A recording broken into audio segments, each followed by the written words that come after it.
walked about the property. There were very specific technical differences that were observed, but in this film, we see an object that some people might say is a model. It's hovering above what appears to be a tree and in front of a house. Is this one of his films? Or? This is one of Billy Meier's films, his earliest film from 1975. Some people would think by a string, but as you see this move off to the side, you notice the UFO hung for a moment at an angle, which is something that's impossible to effect with an object on a string. But it looks like so shaky and like being pulled up and down. Yes. And is this the usual way they fly? No, this was a demonstration flight, and some of what was accomplished here was the characteristic and to be expected movements would come from an object, a pendulum-like object, an object on a string. And then we see these other smooth and flowing movements as the UFO is moving about the tree.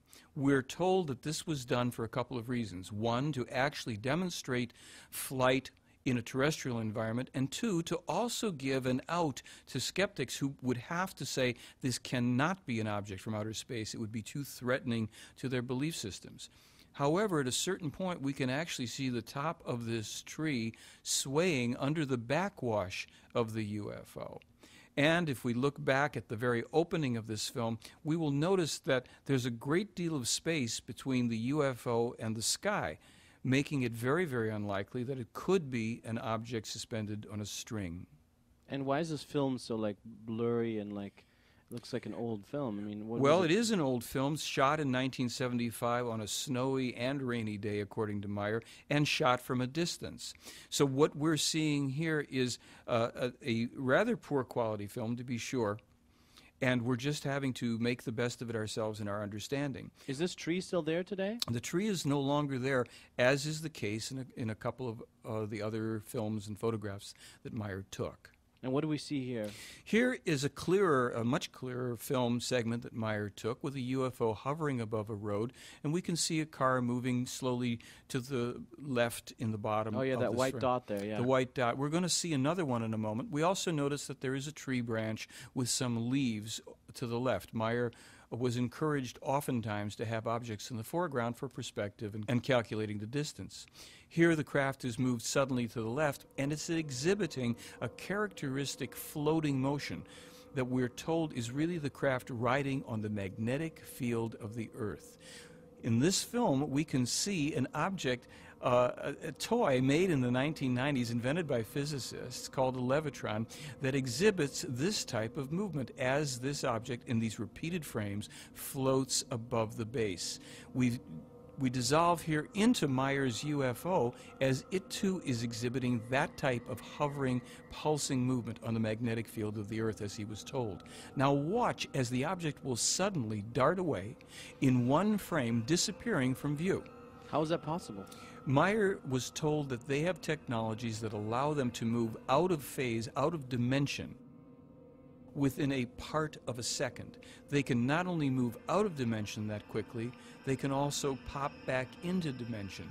When the films were examined at Nippon TV, they discovered that indeed there had been no cutting and that the object not only disappears in one frame, but pops back in one frame just as suddenly as you see here.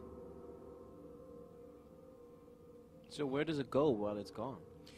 Well, that's a good question. As we observe it here disappear one more time, we can wonder just exactly where it goes. I don't have an answer for it.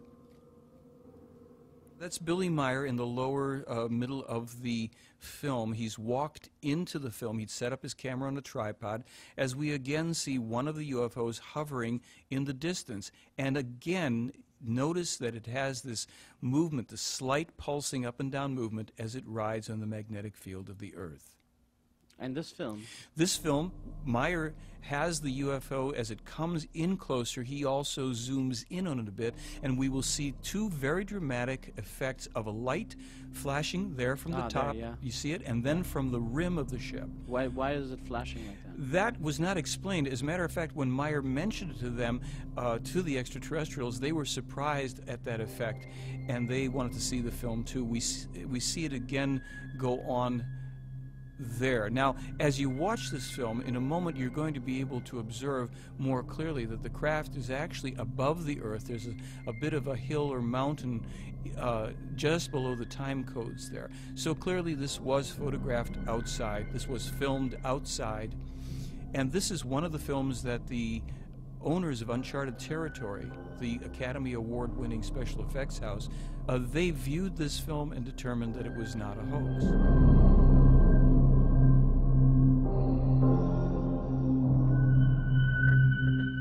In this film, we see 3 of the UFOs, again in the distance, with tree branches in the foreground, as they hover at slightly different angles in relationship to each other, exhibiting again the pulsing movement and changing distance ever so minutely between them.